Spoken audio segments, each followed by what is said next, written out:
What is up, you guys? I am back again. Today I'm going to be reacting to Game Theory Why Mario Was Mental Part 1 by the Game Theorist.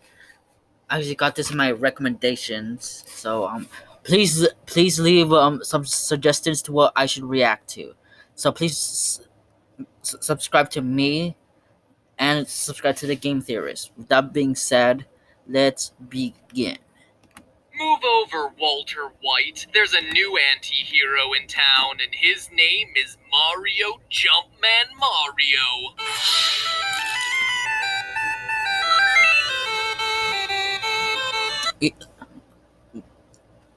Well, I can't wait to see what makes Mario so mental.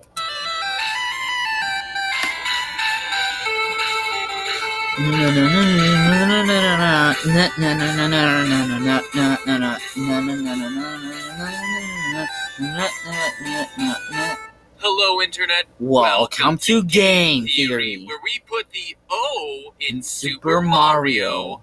Sorry, Super Mario? More like super villain, because behind those plump cheeks, that bulbous nose, and that 80s porn star mustache is a truly evil man. And let me make it clear, no, that's not a joke. This isn't a psych, fooled you guys moment like we did What's with that? That creepy face. when we were disproving Mario's communist connections, nor is this mere speculation like when we looked at the franchise's He's a communist too? link to staged kidnappings. No, after doing the research, I am convinced that this so-called hero of the Mushroom I get it. Okay. Kingdom is in fact a murderous, womanizing animal abuser, a cruel, misanthropic sociopath. Do I have your attention now? Get ready to have your worlds rocked, theorists, because this one is going to be a doozy that will forever change how you feel about gaming's biggest mascot. The warning signs were present from the very beginning. Donkey Kong for the arcade featured Mario's first appearance, but even in those early days, something was off. The story, as we know it, goes like this. A giant ape steals Mario's girlfriend and the heroic Italian must get her back. That's it. And it sounds good in theory, but have you ever stopped to consider why Donkey Kong steals the girl in the first place? Of course not. Raised on movies like King Kong and years of damsel in distress fairy tales, we just assume we're the good guys fighting the evil primate to save the girl. But you know what they say about assuming, don't you? Yeah, this is why you need to do your research about stuff before you jump to conclusions. Oops. Story. Did you know No. that Mario was Donkey Kong's master? That he abused the ape, which is why DK broke free and stole away with Mario's GF to get even. No! The ad. Play War Thunder now. Join millions of players across the globe in massive battles on Yeah, that's a factoid you don't hear Nintendo trumpeting about their red-clad cash cow. Now, you would be 100% correct in asking me, well, where does it say that Mario is Yeah, Matt Patch, you sound fruity. How dare you say that Mario Seagull is mental? DK's master? The arcade game didn't come with a story, and ports to Atari and ColecoVision give a vague Mario must save the girl plot. Other sources, like Crack.com or Wikipedia, cite the book Geektionary, which I checked out. But here at GT, we try not to rest until we have primary sources. So I dug a little deeper and found this. I give you Donkey Kong's Game & Watch? Circus from the Game & Watch Gallery, the prequel to the original Donkey Kong, where we see Jumpman's side business, where he just so happens to be running a circus show, and the star attraction, Donkey Kong. Well, I don't see any people there. What's the point of having a circus show without people there? DK juggling pineapples and avoiding fireballs, all while balancing atop a barrel. Made to look like a fool, forced to burn his hands, scolded and laughed. How dare you, Mario? No wonder DK stole your girl. At when missing a pineapple? Clearly not the proper way for a great ape to be treated. A master willfully putting his pet into uncomfortable situations? torturing them with fire, laughing at and humiliating them. Mario's lucky that the Tanuki suit is the only thing that got PETA's attention.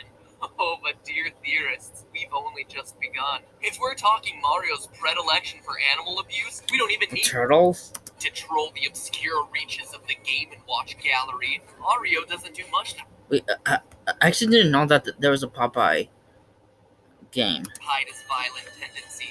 In the wake of Donkey Kong, upset at being forced to climb girders for his girl, Mario punishes his freshly captured ape in their next game together, Donkey Kong Jr., where he tears Donkey Kong away from his son, cages him up, and then uses a whip to defend his prize. In the final screen, Mario even whips birds to do his bidding. But what's worse than his treatment of the adult Kong is his abuse of the younger ape.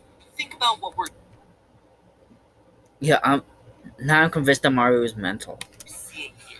Mario is forcing a baby monkey to cheat death in order to rescue his father. Just look at the utter distress and fear on that poor ape's young face. In the third screen, he uses a lever to actively try to electrocute DK Mario has gone too far.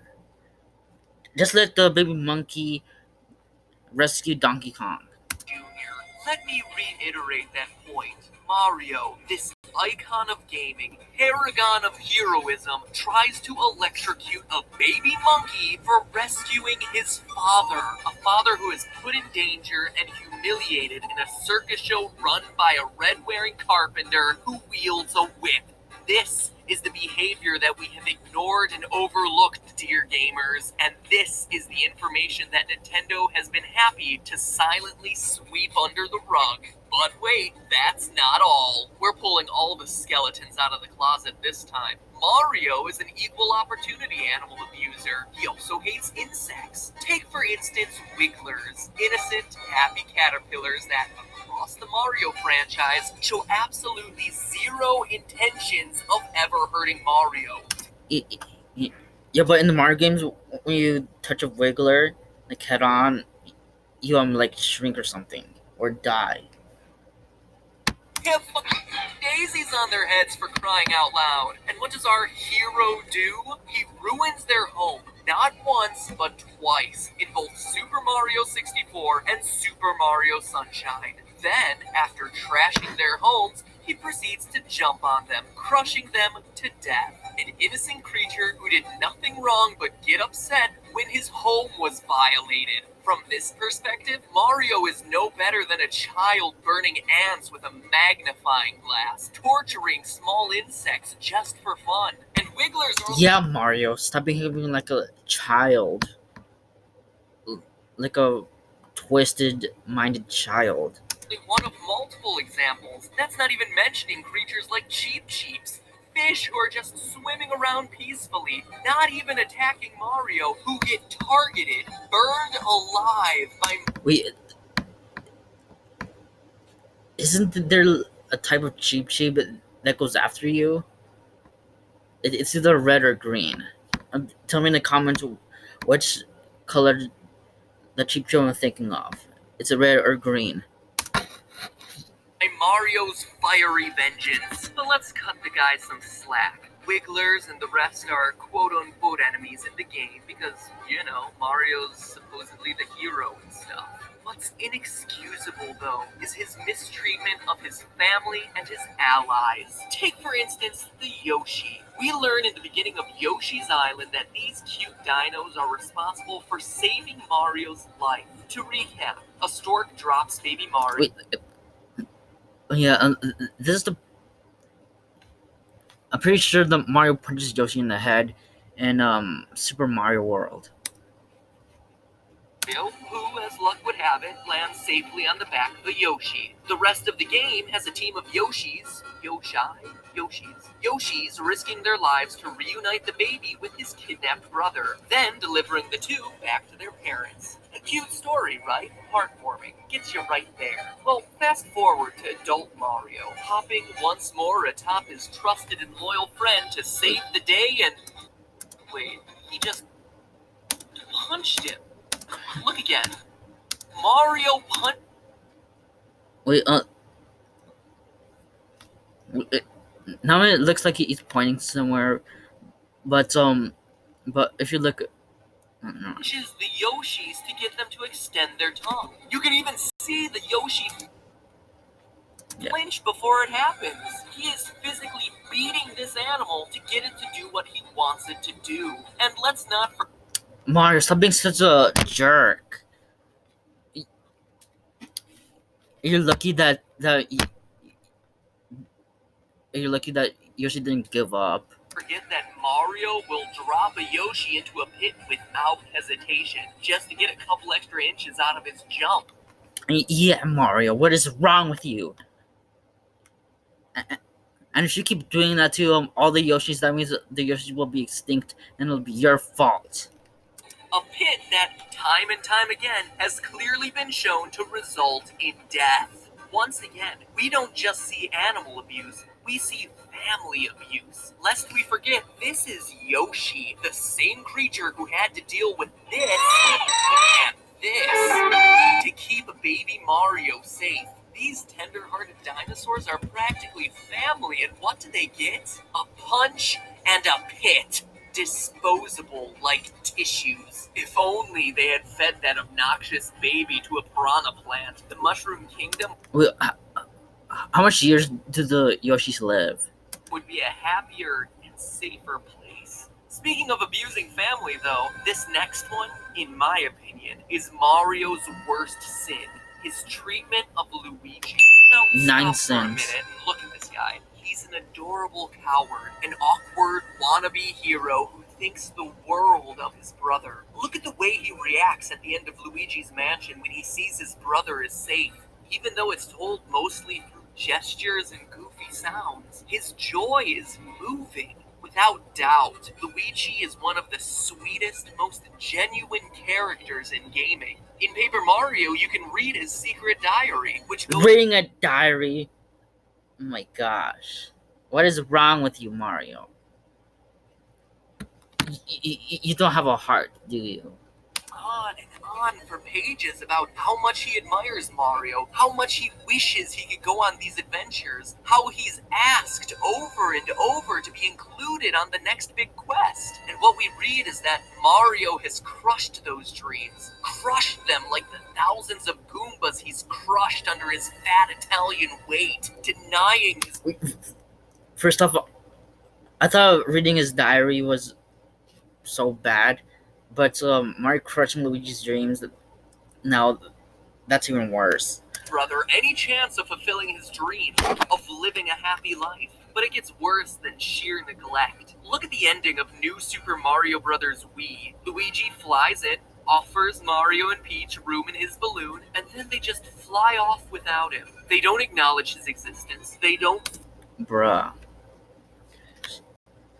thank him. They don't invite him to fly with them. They just flat out ignore him.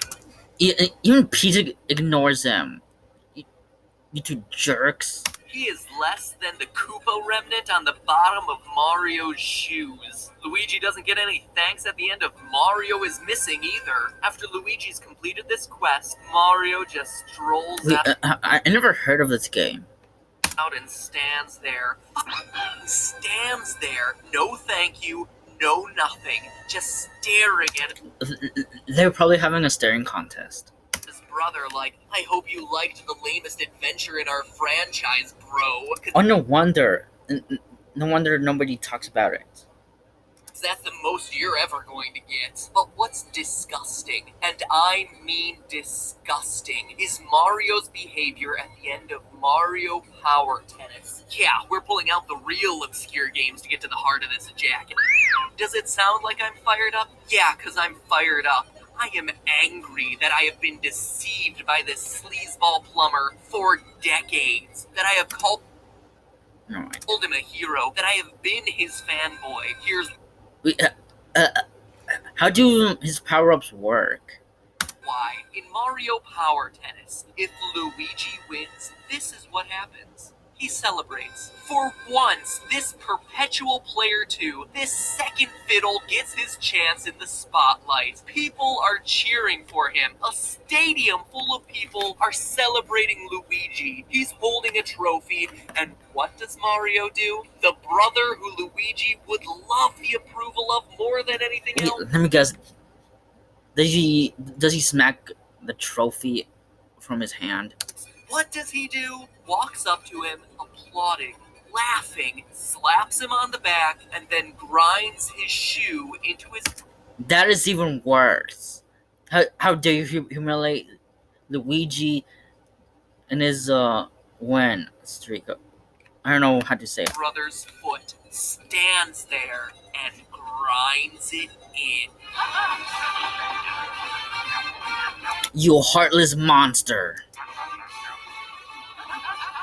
Still smiling, still laughing. He's so unfeeling, so bereft of love. And Mario thinks that is funny. That is not funny. You do not ruin another person's glory. Or affection for anything or anyone, even his Unless the person that's having the glory is horrible. own brother. He's unwilling to let Luigi have even this smallest of victory in a game that no one cares about. And look at Luigi. His moment of glory is ruined. A brother he thought would be proud of him in this moment of victory instead trashes upon it. It flies completely against everything Luigi has ever associated with his brother, and the look on Pull Mario's finger. his face proves it. He's confused. He's bewildered. And we should be too. We've been lied to. And if nothing else I've talked about today shows Mario's disturbing, Really? cruel nature, this moment, this willingness to smile in your face while doing something completely awful and selfish shows how evil he is. And you know what? There's more. Lots more. Besides torturing monkeys, besides destroying the homes of animals, beyond beating and killing dinosaurs, and beyond being a cruel, heartless brother, Mario's sins continue. So join me next week. Yes, next week as Yeah, guys, join me by subscribing and watching the next part, to which I will react. Okay, I really like this episode, and it really changed my opinion of Mario. So the okay, goodbye, guys.